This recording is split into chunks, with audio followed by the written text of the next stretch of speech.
Good morning, everyone. Welcome back to another edition of News in Motion. Today is Wednesday, October 18th, 2023. Um, Today is Wednesday, October 18th, 2023. Whether you're tuning in live here at 7:25 a.m., or if you're catching the replay, whether it be in the afternoon, the evening time, or near the nighttime, we just want to say thank you for all your support. If this is your first time tuning in to News in Motion, welcome. News in Motion is a news media outlet with relevant commentary and call to action news. We could be found on any audio and podcast streaming platforms. Um, we can also be found on Facebook, LinkedIn, and YouTube as well.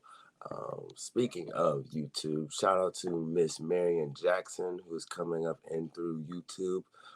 Good morning to you, Miss Lori A. Wallace, tuning in through Facebook. Good morning, Miss Adrian, who is also tuning in through YouTube. Good morning, Miss Tracy Newmy. Uh, she says, "Good morning, birthday man." I appreciate that. The birthday isn't until Friday, but I appreciate the early wishes. Good morning, Miss Jackie Rutledge. Good morning, Mr. Robert Holman, tuning in through Facebook, and good morning, Miss Shardinia, who is tuning in through Facebook as well. So, without further delay, y'all know what we do here. Let's get ready for some news in motion.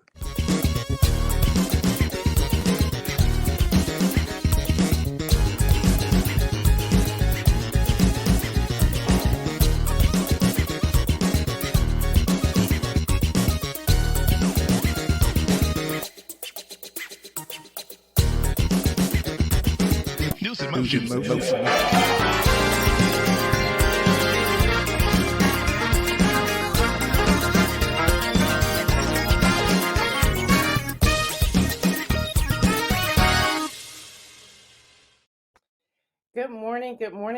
Good morning, everyone. I'm just reading some of the chat as you all are popping in here. I see my cousin in here, Terry Davis. I see, I'm trying to catch up where everyone is. Deborah Johnson, I see you.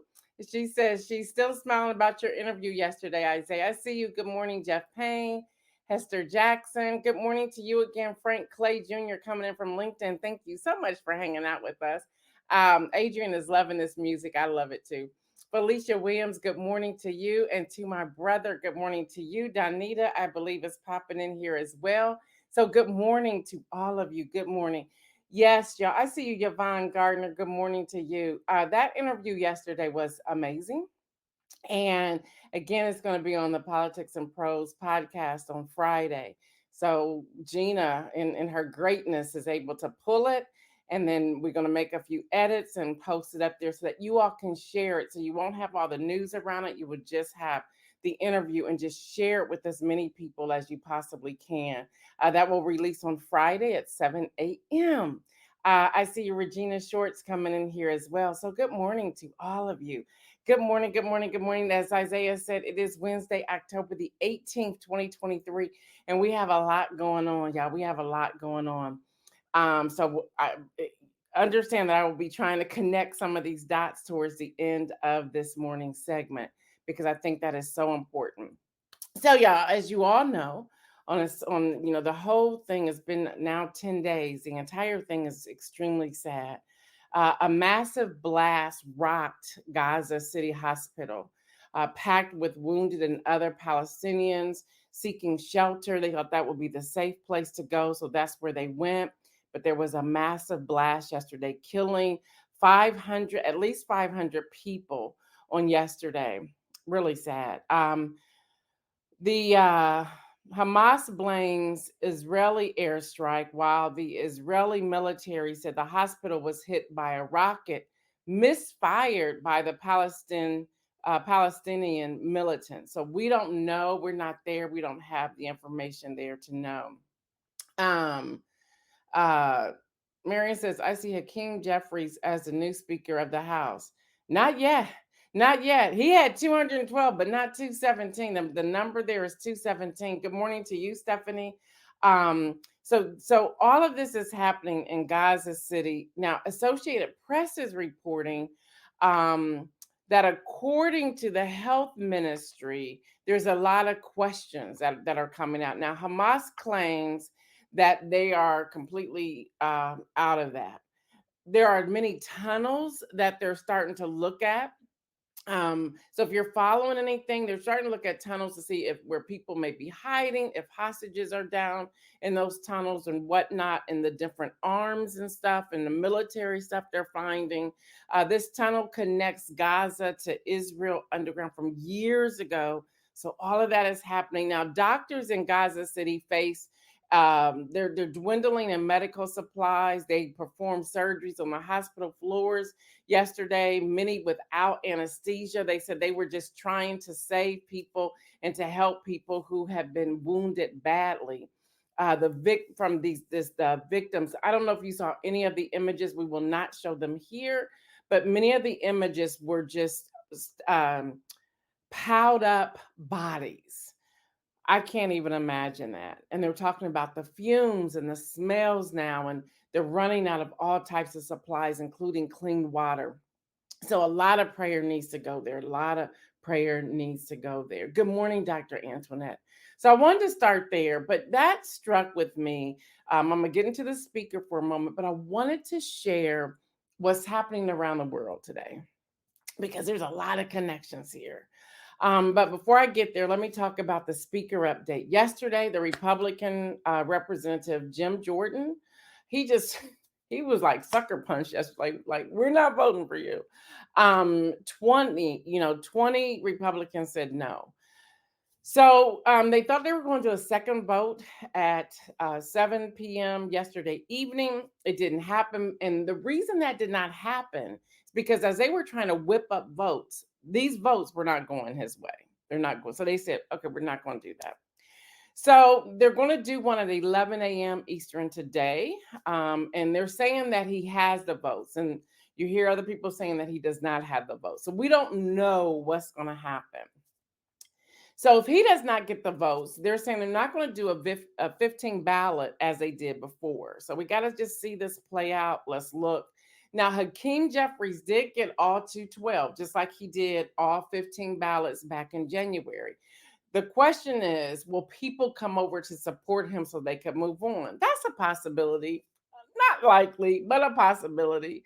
But they're now looking at, the Democrats are coming, trying to have some conversation with some moderate Republicans saying, we will support a measure, a referendum, if you will, of giving the Speaker pro tem some power to run so we can get some things done. And they would give him so many days, and that's McHenry. So that's probably what will happen if Jim Jordan does not win the speaker's seat today at 11. So we just have to stay tuned and see what's happening. So they're like, we got work to do. We're now less than 30 days for the government shutdown. So we have that on the table as well. So I want to hear from some of you this morning. Frank Clay says major triggers for unintended death.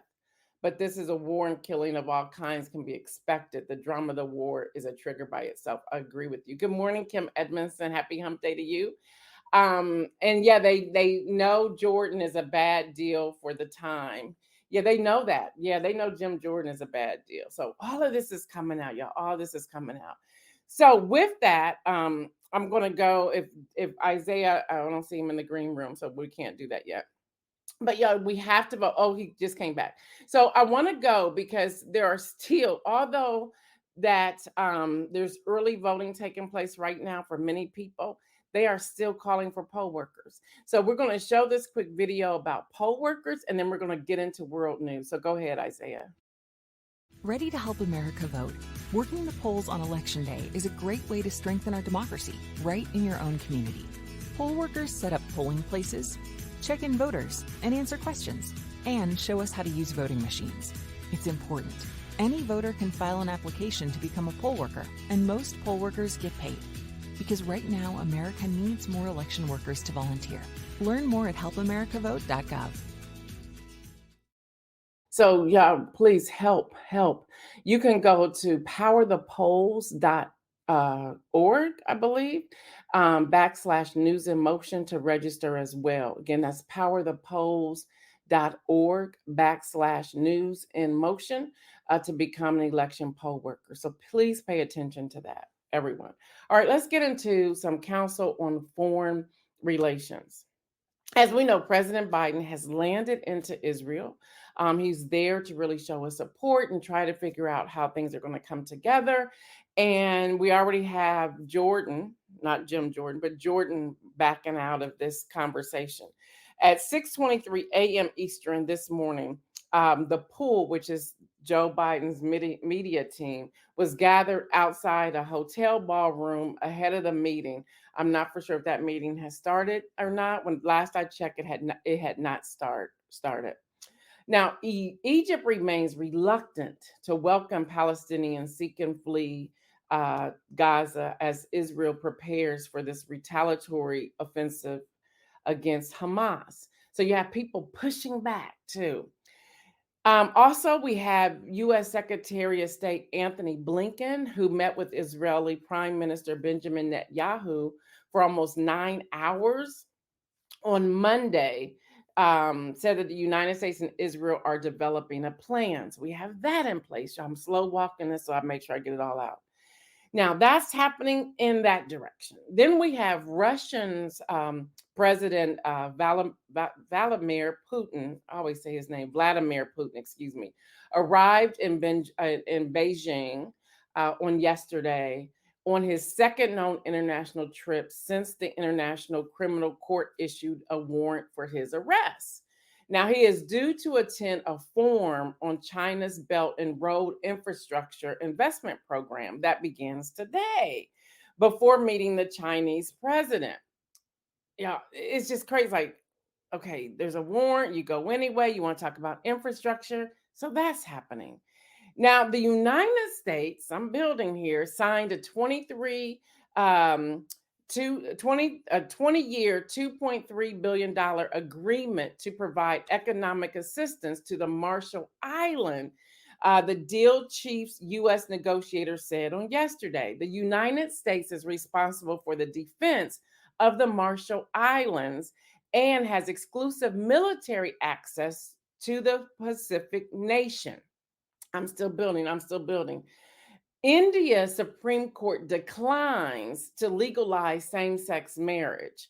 Ruling recognition of legal rights must be implemented by the country's parliament. Now, the India's Supreme Court decided that the responsibility to rule on the matter rests in India's legislator. So they're going back and forth. There's also some ties with other people. Hang with me. I'm still going. What I'm giving you now, we have access. We get the reports from the Council on Foreign Affairs, Foreign Relations. And when I was looking at everything over the last 30 days, I said, all of these things are connected. So listen, the U.S. Security Council rejected Russia's resolution on Monday that condemned violence against civilians, but did not mention the Palestinian militant group Hamas. Aha. Really? So where did this come from? And how does Russia get in here and the UN and all of these things? Now, just 4 other countries out of the UN Security Council, 15 members joined Russia in the vote. Y'all joined Russia in the vote? Help us understand this. What's the connection? What's going on here? Belgium. Now I'm in Belgium. Belgium Prime Minister called the Monday night shooting of 2 Swedish soccer fans in Brussels a terror attack.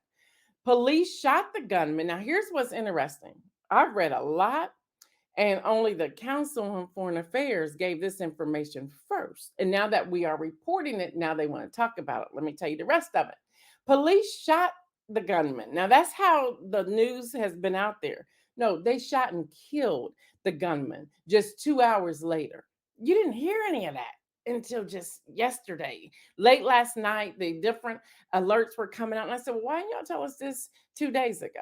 Because you did this 2 hours later. And so they're calling it a terror attack to the highest level, the same level that followed the attacks by the Islamic State in 2016. There's a connection, 2016. Well, what was happening in 2016 that you made this connection? Hold on, I'm getting there. The Belgian police shot and killed the man believed to have shot 3 people, again, 2 hours earlier. Okay, the connection to 2016. Well, guess who visited there in 2016? Hello, somebody. The former guy. It's like, what is going on? And what's all the connection and why is everything? So, this is me just asking a question. I'm just asking a question. I didn't read this anywhere. This is just Gail Dudley asking a question. What's in those documents found at Mar-a-Lago? Just a question. I just want to know what's in there because a lot of this is coming back between 2016, 2017, 2018. Is that just a coincidence? No conspiracy theory? I'm asking questions. These are the questions we should be asking. What's up, Diane Ladybug? She says, it's a terror attack everywhere, but in the good old USA. There you go. So, y'all, then we got Russia again. Russia's lower legislative house gave parliamentary approval yesterday to withdraw ratification of a global ban on testing nuclear weapons. Prompting concerns that Moscow could resume nuclear testing. Say what? Let me read that again. Yeah, these are all direct quotes coming from the Council on Foreign Affairs and Foreign Relations. Russia's lower legislative house gave parliamentary approval yesterday to withdraw ratification of a global ban on testing nuclear weapons, prompting concerns that Moscow could resume nuclear testing. Russia said the move, however, brought the country closer to the United States, which has signed but not ratified the ban. So you removed it, then you're going to do testing? Like, what is this all about? Yes, Latrice Jones, I'm asking the questions. I'm trying to see. Frank Clay says all propaganda to trigger the wars they want to get their national interests. I like that. I like that right there. Jackie says nuclear weapons. What? Yeah. Diane Ladybug goes, yeah, we gotta ask these questions. Yeah, this information is out there, and I have to raise this question as well. Why aren't the national and international news media sharing this information? Why does it take somebody like little old me that no one really knows, that has, regular viewers from Monday through Thursday? We have a lot of replays, it's in the thousands, but that's not reaching everybody. Why does it take somebody like little old me and other people like me to bring this information that many people aren't hearing it? Isn't that interesting? When this is available, anyone who's registered as a journalist and as a news, has a digital news or national news or media outlet, we all get the same alerts. We get thousands of them a day, and you have to go through them. But we're a small team. We're talking massive teams everywhere else that could have, each person could take 100 to go through, where we're getting thousands. I'm just going through and I do key searches, keywords to pull out what I believe we need to hear here on this platform. So why are we talking about this? Frank Clay says it's scary. Yeah, it's just interesting. Now I got more. An agreement is due to be announced today, in which the United States will ease some sanctions on Venezuela in return for government commitments to conditions for a fair and competitive election next year. Well, why are we in that? That's just a question. Why are we in that? Now, the Washington Post is reporting this, okay? And they're digging deeper. Now, both Nicolas Maduro government and Venezuela's opposition agreed to the conditions. Really? Why did y'all agree to conditions? These are the questions we should be asking. Latrice Jones says it's a whole lot going on right now. I'm going to need to get deep in my prayer closet. I would agree. And I'm not done. I'm not done. Mexico has plans to revive a century-old rail link between the Gulf of Mexico and the Pacific Island to provide shipping containers with an alternative to the Panama Canal, the country's economy minister told the Financial Times. The government has spent about $2.8 billion, that's with the B, on the project so far. That's a lot of money. What's going to be transport? What are y'all transporting here? What's happening? What's really happening here that you're going to spend so far, not even the final amount, 2.8 billion on the project? Yeah. So they're reviving a century-old rail link between the Gulf of Mexico and the Pacific Ocean to provide shipping containers. Huh, that's interesting.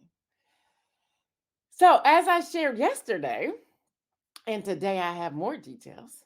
Settling a class action lawsuit filed in San Diego court, the U.S. government agreed to give work authorization and housing benefits to migrant families who were separated on the southern U.S. border in 2017 and 2018 under the former guy zero tolerance policy. Now, the deal still needs a district judge's approval.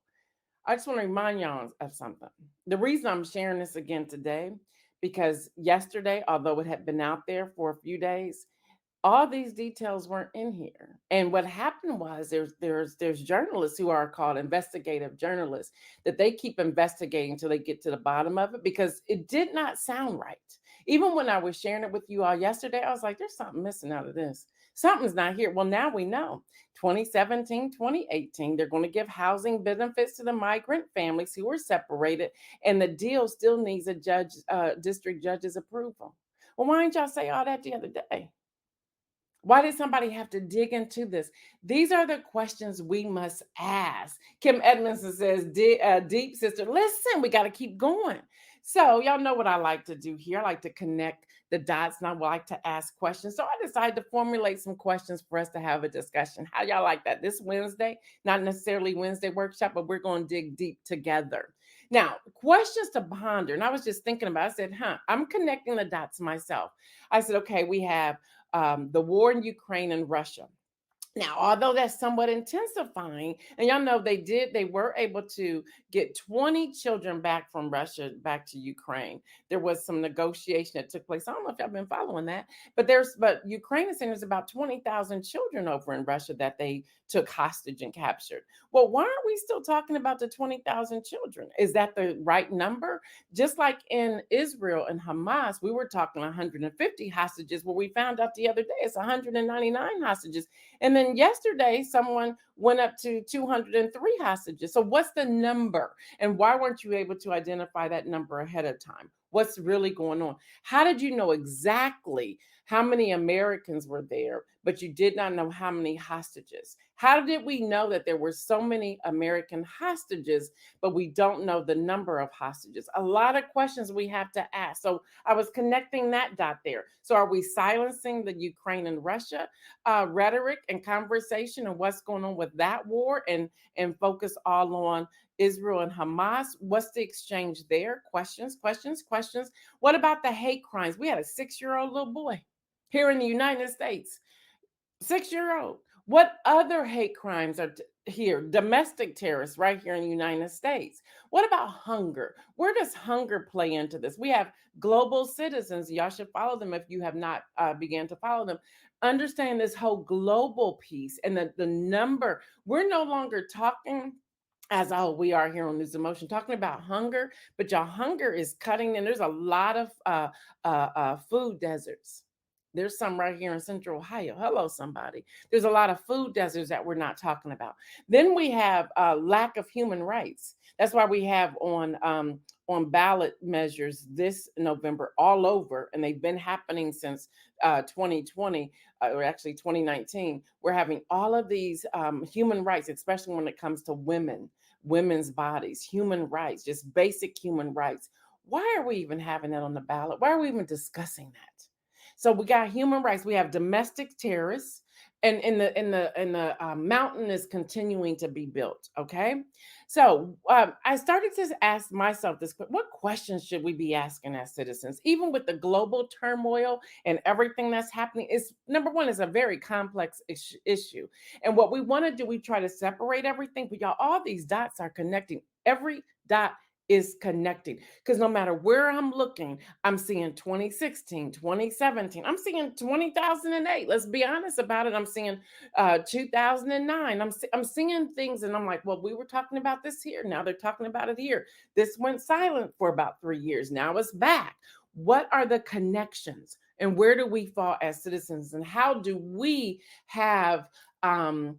engage in the discussions? Well, we're going to talk about it. So when we have Ukraine and Russia, and I want y'all to fill the chat, please, please, please participate. When we have Ukraine and Russia, the first question I put on there, looking at all these different media alerts, what diplomatic efforts are being made to end the conflict? We keep sending them money, and we're sending them missiles, and we're sending them military equipment, both sides. I mean, not only the US, you got China sending stuff, you have the UN sending stuff, you have France sending things, and they're sending to different, it depends upon who they align with. That's who they're sending the information to, or the military, the equipment to, or the money to. So we're sending these things out. Well, where's the diplomatic effort to end the conflict? Why are we encouraging the tension? What do we hope to gain in this tension? That's one question. Another question, how can we support Ukrainians? Like we did some things, but then it went silent. So what are we really doing? Where are the people? Where are the children? Where are the parents of the children that they say are being they have been taken as hostages in Russia? Um, and then what are the potential long-term consequences of this conflict for international relations and global security? We have the Olympics coming up. Yeah, I don't think that's disconnected in everything that's going on. So we have the Olympics coming up July 26th, I believe, 2024 through August the 11th. Where's the connection with all of this? And how do we then celebrate sports when we have wars going on? What does that look like? So, what's the potential long term consequence? Let's look at Ukraine. This is now long term. Ukraine and Russia, this is now long term. So, what is that? What does that look like? So, then we have Israel and Hamas. I got time, y'all. I'm taking my time through here, y'all. How can lasting peace be achieved in the midst of this conflict?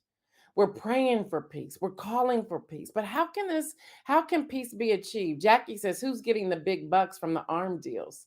That's why the diplomats aren't involved. Raise the question, Jackie. Raise the question. Dr. Annette says diplomatic methods, not photo ops or exploitation. Yes, yes, I like it. We're on it. We're on it.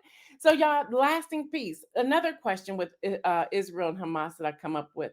What is the role of international organizations and diplomacy in resolving this ongoing crisis? I'm going to ask you, I'm going to tell you why I raised the question. I'm like, the president just going over there after a blast at a hospital. We just allowed you to get on the Air Force One and fly there. Really? Well, what is that all about? Why are you that comfortable walking up the steps? I know you got Secret Service here, but how help me understand. Why was Chuck Schumer and Mitt Romney and some others over there just on Sunday? Now they had to go to a bunker at some point, but why y'all going over there? Like, can't y'all? We got Zoom. Y'all don't have Zoom. Y'all don't have another method to have these conversations. What's really going on? Latrice Jones says peace seems like a far reach when such horrific things are happening on both sides. I agree. I agree with you. And I'm thinking, well, what are we doing here? So the role of international organizations and diplomacy in resolving this ongoing crisis, like what does that really look like? And then how can we support humanitarian efforts to aid civilians affected by the conflict? Let's talk about that for a moment. We know right now they're without fuel, they're without electricity. The hospital has been bombed. 500 or more people have been killed in that bombing. People are hungry. They're starting to fight each other. Can we really send aid over? What does that look like? And does it come back to our home front, starting with our local government before we even get to federal government?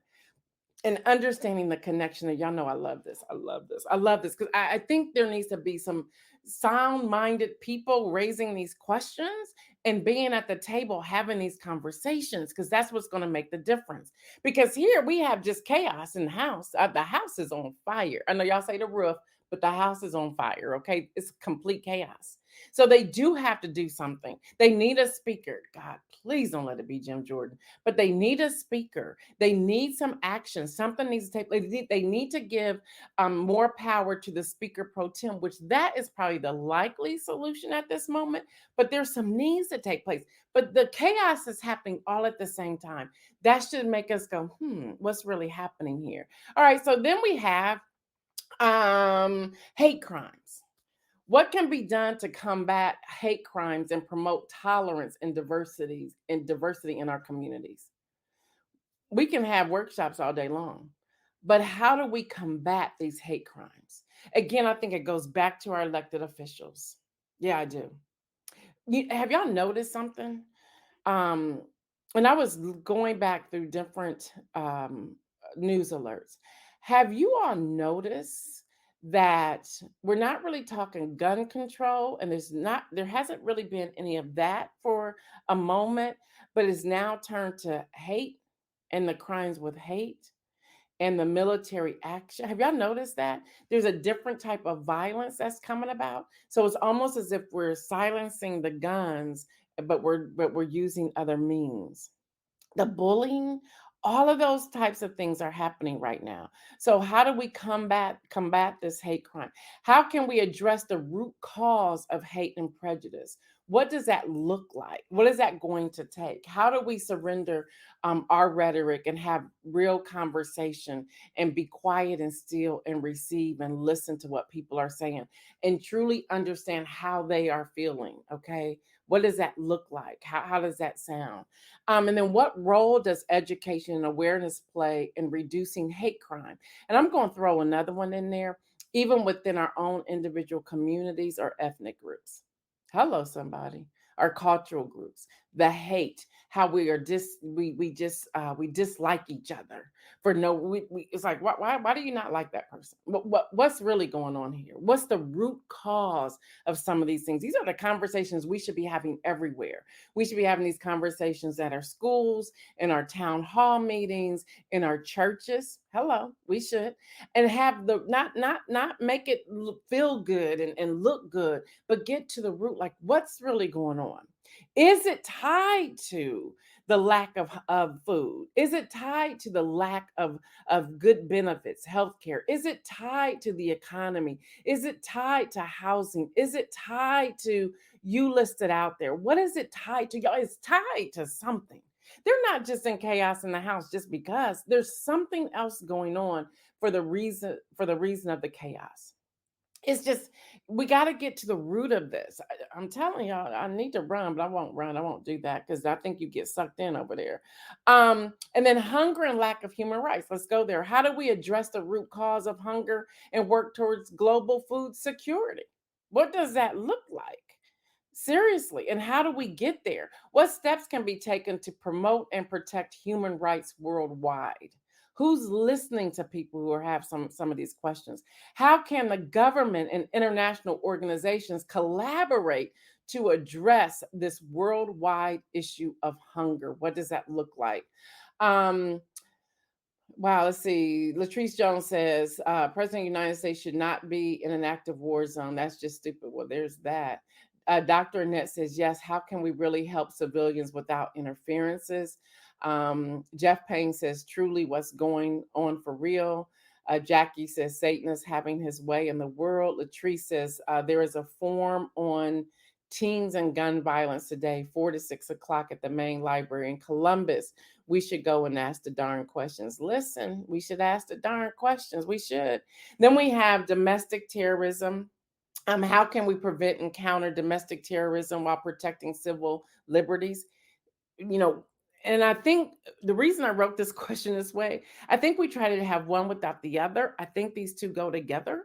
What role does social media and online extremism play in domestic terrorism, and how can it be regulated?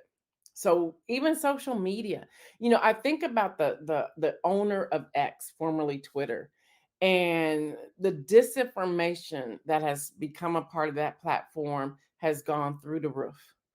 um how do we hold that person, the owner, accountable? Not the people who are putting it out there, they should be held accountable as well, but how is it getting through? Going back to what I shared yesterday with AI and TikTok, how do we hold the owner, the founding member or board of TikTok accountable? Not necessarily the people. Let's get to the root. Well, if we fix all this, let's talk about Facebook. I might get shut down today, but let's talk about Facebook for a moment. Why is it that I keep getting these things that says, "Oh, Gail, you should check out so and so"? I don't want to check them out. I don't even know who you are. How are you getting on my wall? How are we getting these at everybody things? How are we getting hacked on a regular, on a platform that should be technology solid? How are we getting through and getting hacked on Instagram and so forth? We always have, this is a fake profile. Seriously, why do we have to report it? You should know it's wrong. If we have to give you all the information we're giving, you should know that this is wrong and it's a fake. So why aren't you? Where's your firewall when it comes to this? How can communities and law enforcement work together to identify and addressing this radicalization? Media literacy and information sources. Listen, I say this to you often. How can we ensure that we are well informed and critical consumers of news and information? How can we be well informed? Y'all, seriously, find you a news source that you trust and follow them. You don't have to watch every day, you don't have to read it every day, but at least stay up to date. Follow reputable sources. And don't be afraid to use the little guy. Seriously, because we probably have more information, or we have the freedom to share more information than those who are employed by the big people. Because there's certain things they can't say. I can say whatever I want to. Now that y'all can shut me down the platform, but no one's telling me I can't say certain things. That's why we do not. If y'all remember, we were using a department store as a sponsor. I had to give that up because they wanted to tell me what I could say and what I couldn't say. I'm like, no, I'm not doing that. We have looked for other sponsors to continue to do the work and to bring you the news that we're bringing you. But there's rules. If I use them, there's rules. I can't say certain things. So we're doing this alone. There's some of you who like will sow $5 here, $10 there. We're trying to stay afloat. We're trying to survive. It's difficult. So we're trying to find like-minded people to join us here to help with the fiduciary as responsibilities to do what we do here. And it's hard. I'm being very transparent here. It's extremely hard. And that's what happens to most of us on a digital platform. We have people they're saying they're going to give and then they don't give, or if they give for a short time. And every dollar, every penny helps. But at some point, it's like we can no longer do this. So that's why you see those of us go away, because we can no longer sustain what it is that we're doing. Isaiah, you had something up and I wanted you to pull it back up.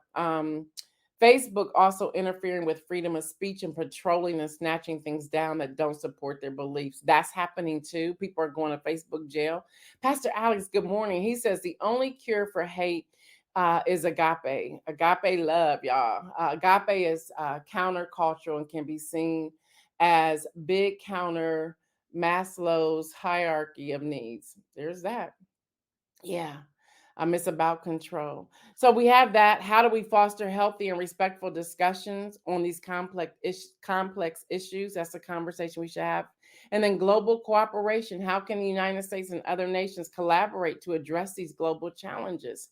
So I don't want to leave y'all there. I want to just give you some positive ways that we can stay engaged. Exercise your right to vote. Y'all knew that was coming, right? Exercise your right to vote. If you are not a registered voter, it's too late for many of you unless you're in a state that you can vote and register on the same day. Everyone else, go ahead and register to vote now for 2024. It's not too late. It's not too early to get started. So participate in that, stay informed, consume news from diverse, reputable sources to understand the complexity of global issues, and support the news, whoever you're listening to. I told you about Jessica Yellen last week. I'll say about her again today. She's on Instagram. She also has a paywall subscriber list of information, but she is a former analyst from CNN. She left CNN to do her own thing. You have to ask the question why, because she's free to do what she's doing. Okay, so support news like that. Support news in motion. Seriously. We don't ask that just for to say we're gonna go buy us a $100 dinner. No. Anything that we receive from support, we use to do the things that we're doing. Y'all, live stream costs. We're streaming to multiple platforms. It costs. It costs a significant amount of money. And we've been doing it on our own. And again, at some point we can no longer do that. Now with AI, we're trying to figure out what's misinformation, disinformation, and what are facts. It takes more people to do that. Can we stay where we are? No. We need to hire some people. And in order to do that, we need to have the funds to be able to do that. I am not going into 2024 election without having the funds to be able to hire some people to help us fact check. I can't do it. And I'm just being completely honest with y'all. I cannot do it. I cannot do it alone. There's no way. So we do need supporters. There's an opportunity for you to sponsor your product, your services. We've put that out there so many times for small businesses to just do that. And people are like, oh, well, you normally just talk about my t-shirts when you're on. You can't keep doing that. No, I've been doing that for 3 years. So you don't want to sew back into the place that's constantly put stuff out there for you, and you're constantly getting sales from that. Yeah, there's something wrong with that. So it goes back to our mindset as well. Engage in community discussion, support nonprofits, advocate for change, contact your elected representatives to voice your concerns and support policies that aligns with your values. Community involvement, join local community organizations. Y'all know where I'm headed. Attend town hall meetings is so important. Engage in projects that promote positive change in your neighborhood. Educate yourself. Like we talked about, one of the emails that came in, I believe that was last week. We had a great discussion around it. Y'all, she feels better too. Y'all, don't just, you hear me. Okay. You hear other people. Okay. Pick up it's so easy. Smartphone, Google something and see what comes up. And then read it for yourself. We tell you all the time about ballotpedia.org. We'll get that up on the screen too. Hopefully, ballotpedia.org. Look up what's happening on there. You can do a sample ballot from ballotpedia.org to see what's happening. Marion, if you could put that in, Isaiah is missing from the green room. Volunteer your time and skills to local or international organizations addressing pressing issues like hunger, education, and disaster relief. Donate, advocate for human rights. Let me see. Kim Edmondson says you can't keep getting something for nothing. You're right. You're right. You're right. So Isaiah, put up ballotpedia.org, please. I see you're back in there. Advocate for human rights, stand up for human rights, both at home and abroad, by supporting organizations that advocate for policies that protect these rights. Mental health and well-being, y'all prioritize self-care. At some point, you have to come away from the television, turn off all the noise. I don't care, even news in motion at times. Is I just need a break from all this. It's so much, it's so overwhelming. Engage in your local and state government. Y'all engage, show up, let people know you're here, you're a part of it, you're listening. Again, attend town hall meetings. Support international cooperation, advocate for the importance of global collaboration. I cannot stress enough, Global Citizen is a great one to start. And then also, think about your tolerance level. How much can you tolerate? How much can you consume and take in? And then I'm back to take care of your mental health. I think that's so important. That's essential. So that's just some things. I don't want to just give you the news. Y'all know when we came back in September, I said I was going to give you ways that we can process some of these things. So I've been very intentional. I've been trying to include it at least once a week of, here's the information, but now these are some things that we can do to help ourselves and to help others. So with all of that, I want to move to the inspirational message real quick. And I want to talk about an invitation. I was scrolling through Instagram a couple of days ago and came across TD Jakes, Bishop TD Jakes, and he was talking about prayer and he was talking about an invitation. And I took that further. And it was just a reel, so maybe he said the same thing, but I just grabbed it from the reel. And it's that, it's time for us to invite. We keep asking God for things, but it's time for us to invite him into everything that's happening and what's going on. So it's inviting God into this war. God, I'm asking for peace, but I'm inviting you into this war that's taking place so that your peace, which passes all understanding, can be a blanket over this war and cease this war. I invite you in to my marriage. I invite you in to my school. I'm inviting you in to my place of work. I'm inviting you in to whatever it is, into my home. I'm just inviting you in. So often I think we take for granted, and he's everywhere. God is everywhere. God shows up everywhere. But it's different when we have an invitation. I'm inviting you into this because I know you know the answer. I know you know what's best. I know that you can help me. I know that you can navigate us through this. Invite him in. Invite God in and wait to see the transition, the transformation that takes place. It's interesting when there's a lot of asking that's taken place, but are we spending as much time inviting? I want to think about our friends for a moment. I thought about this. And I'm guilty. I said, how often do I just call up a friend and say, hey, meet me so and so? Well, was that an invitation? Or was I demanding them to do something? And I think about that when we're talking to God. Am I demanding that he does something? Am I demanding that God will do something, or am I inviting God into doing it? So that was an illustration for me. How often do I say, hey, meet me so and so? And my siblings are on here. They'll tell you I do that all the time. And it's like, well, where's the invitation? Like, I enjoy your company. I enjoy our conversation. Hey, let's, or if you're up for it, let's get together and do such and such. I would love your presence to be a part of whatever. So the same thing with God. God, I invite you. God, I'm asking, there's an open invitation for you to show up whenever, wherever, at any point. There's an open invitation. So think about the invitation today, y'all. Think about everything that's going on around the world today. I've given you a lot. I realize that.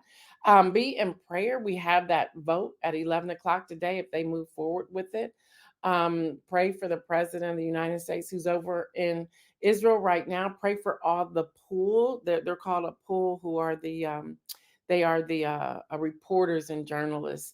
So pray for them. Pray for the citizens of Palestine, Israel, Gaza, Egypt, Jordan, all of those places. Pray for supplies to get there. Pray for peace. But let's invite God into that place and blanket that entire place with peace. Pray for Ukraine and Russia, the same thing. Pray God into that war and to put a blanket around that and just create a peace. It's a time to pray. It is truly a time to pray. Dr. Antoinette said, God, you are welcome and wanted. Yes. And that's where we'll end. Y'all, until tomorrow, this has been News in Motion with Gail Dudley. Y'all know what I say, stay well, keep moving, make some bold moves, and live your life in abundance. We're out.